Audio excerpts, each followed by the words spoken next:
Assalamualaikum warahmatullahi wabarakatuh. Kami dari kelompok 6 kelas PAIM dengan nama anggota Sufausna Nikmah dan Yerintri Agustina akan mempresentasikan hasil diskusi kami pada mata kuliah pengelolaan kelas dengan judul Pendekatan dalam Pengelolaan Kelas. Adapun pembahasan kami pada materi kali ini, yang pertama, pengertian pendekatan pengelolaan kelas, yang kedua, macam-macam pendekatan pengelolaan kelas. Pembahasan yang pertama, pengertian pendekatan pengelolaan kelas. Pendekatan memiliki arti yang sama dengan kata approach dalam bahasa Inggris. Pendekatan sendiri secara bahasa berasal dari kata dekat, yang berarti pendek, tidak jauh, hampir, akrab, dan menjelang.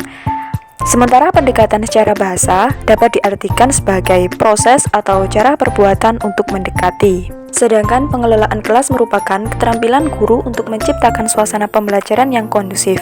Jadi, pendekatan pengelolaan kelas dapat diartikan sebagai titik tolak atau sudut pandang dalam proses pengelolaan kelas yang merujuk pada pandangan tentang terjadinya suatu proses yang bersifat umum. Tujuannya untuk menciptakan suasana kegiatan belajar mengajar yang kondusif agar tercapai kondisi yang optimal dalam mengendalikannya apabila terjadi gangguan dalam pembelajaran. Selanjutnya, macam-macam pendekatan pengelolaan kelas.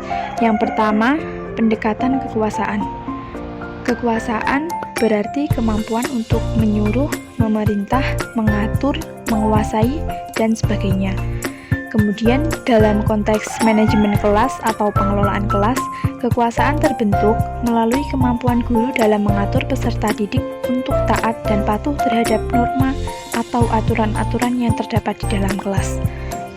Kemudian, pendekatan kekuasaan merupakan cara pandang guru yang meyakini bahwa kelas yang kondusif dapat dibentuk melalui berbagai upaya penegakan aturan-aturan di dalam kelas yang dapat menjadikan peserta didiknya memiliki kedisiplinan diri. Selanjutnya, peran guru dalam penerapan pendekatan kekuasaan yaitu sebagai pengontrol dan pembimbing atau konselor. Selanjutnya, yang kedua, pendekatan ancaman. Pendekatan ancaman merupakan cara pandang guru bahwa perbuatan mengancam dapat dijadikan sebagai metode atau cara untuk menciptakan kelas yang kondusif. Pendekatan ancaman ini dapat digunakan oleh guru jika kondisi kelas benar-benar sudah tidak dapat dikendalikan lagi.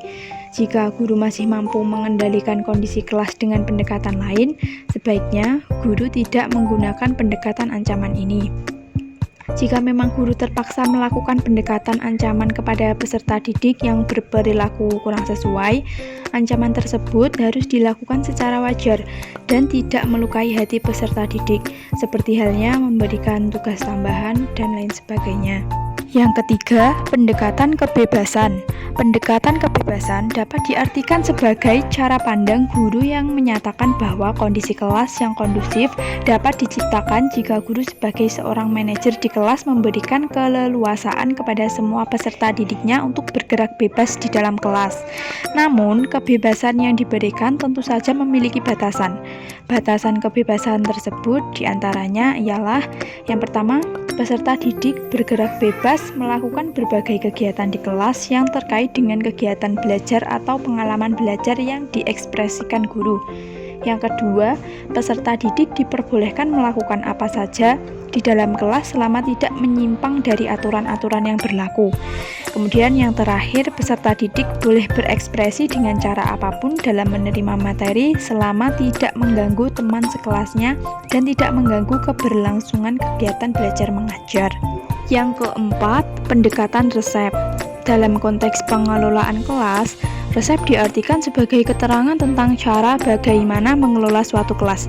Resep tersebut terwujud dalam berbagai aturan-aturan kelas yang dibuat dan disepakati secara bersama-sama. Dengan demikian, pendekatan resep dapat diartikan sebagai cara pandang guru yang berasumsi bahwa kelas dapat dikelola dengan baik melalui pembuatan dan penerapan aturan kelas. Aturan terkait erat dengan kesepakatan, kebijakan, dan prosedur. Guru sebagai manajer kelas dapat membuat aturan kelas bersama-sama dengan peserta didiknya. Tujuannya agar aturan yang telah dibuat nantinya dapat memunculkan kesadaran dan tanggung jawab peserta didik untuk melaksanakan aturan kelas tersebut.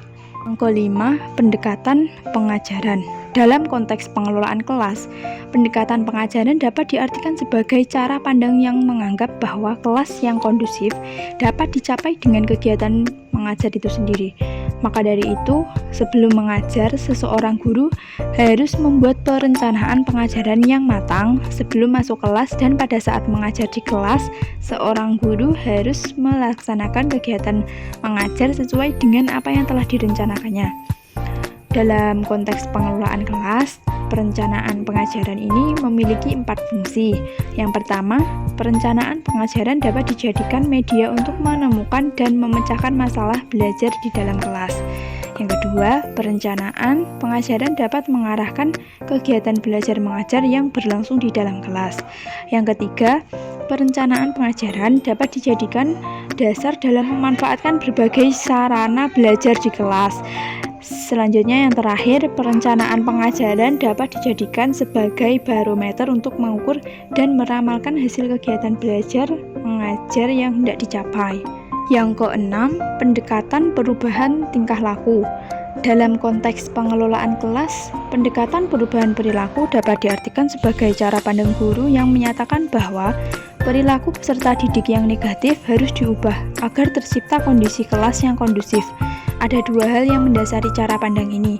Yang pertama, semua perilaku peserta didik yang positif maupun negatif merupakan hasil dari kegiatan belajar. Kedua, terdapat proses psikologis yang mendasar untuk menjelaskan terjadinya kegiatan belajar yang dimaksud. Proses psikologis tersebut antara lain, yang pertama penguatan positif atau positive reinforcement, yang kedua hukuman atau punishment, yang ketiga penghapusan, dan yang keempat penguatan negatif atau negative reinforcement.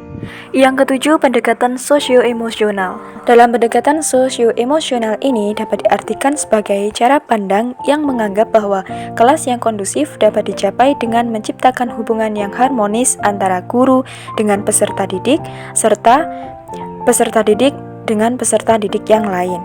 Adapun beberapa hal yang dianggap penting dalam penggunaan pendekatan ini antara lain, yang pertama, sikap dan kebiasaan guru untuk tampil jujur, tulus, terbuka, bersemangat, dinamis, serta energik. Yang kedua, kesadaran diri pada seorang guru dalam menerima dan mengerti siapa peserta didiknya dengan penuh rasa simpati.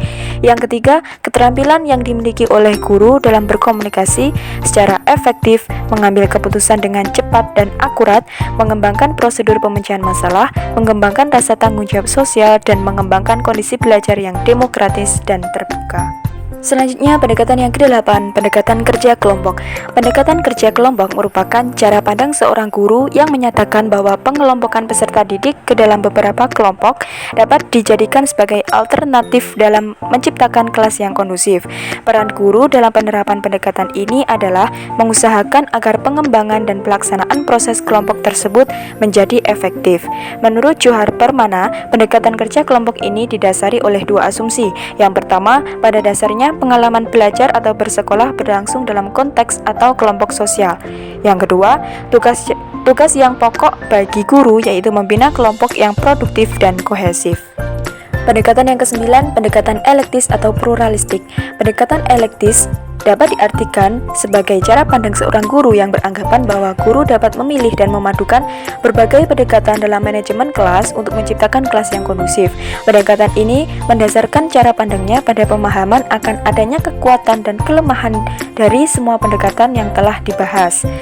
Pada praktiknya, guru sebagai seorang manajer kelas menggabungkan semua aspek terbaik dari pendekatan-pendekatan yang digunakannya, dan hal itu secara filosofis, teoritis, dan juga psikologis memang dapat dilakukan dan dibenarkan. Pendekatan yang terakhir, pendekatan yang ke-10, pendekatan teknologi dan informasi. Pendekatan teknologi dan informasi ini merupakan cara pandang guru dalam pengelolaan kelas dengan basis yang dipakai adalah menggunakan teknologi dan sumber informasi. Selain pendidik, dalam pendekatan ini biasanya terdapat juga peran komputer atau laptop yang membantu proses pembelajaran dan digunakan sebagai alat bantu mengajar untuk meningkatkan mutu pengajaran dan pembelajaran.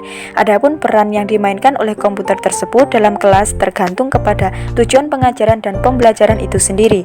Keberhasilan menjalankan proses pengajaran dan pembelajaran berbasis teknologi informasi memerlukan persiapan yang sistematis.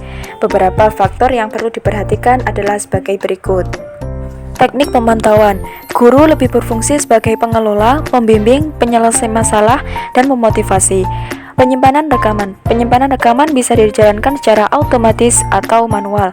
Perangkat lunak dan bahan pengajaran. Faktor yang berhubungan dengan masalah perangkat lunak adalah kemudahan pemerolehan atau availability, prosedur manual, dan bantuan teknikal.